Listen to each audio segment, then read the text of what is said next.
বন্ধু আছেন ইবনে সিনা মেডিকেলের, ওনাকে রাখলাম। আবার যেখানে অপারেশন হয়েছে সেখানকার দুজন অ্যানেস্থেসিয়ার রাখলাম, কারণ আমার আবার ইয়ে পাওয়া যায় না পেছনে পিঠে, তো যার কারণে দুজন রাখলাম যে কোনো অসুবিধা যেন না হয়। আরেকজন ছিলেন আমার ওই বন্ধু যে বললাম ঢাকা মেডিকেল কলেজের। তাহলে সব মিলিয়ে কয়জন হলো? 5-6 জন ডাক্তার। ছোট্ট ইস্যু। যাই হোক, অপারেশন হয়ে গেল, আমাকে পোস্ট অপারেটিভ রুমে নিয়ে যাওয়া হলো।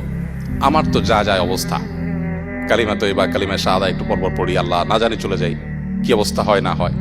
যাই হোক, খুব কষ্ট পাচ্ছিলাম আসলে, যতটা না বাস্তবে তার চেয়ে বেশি মনে। তো পোস্ট অপারেটিভ রুমে নার্সরা নিজেরা যা বলা বলি করছিল, কি হয়েছে ওনার, এত লোকজন দেখতে আসছে, এত ডাক্তাররা আসছেন, মানে অপারেশনটা হয়েছে কিসের অপারেশন।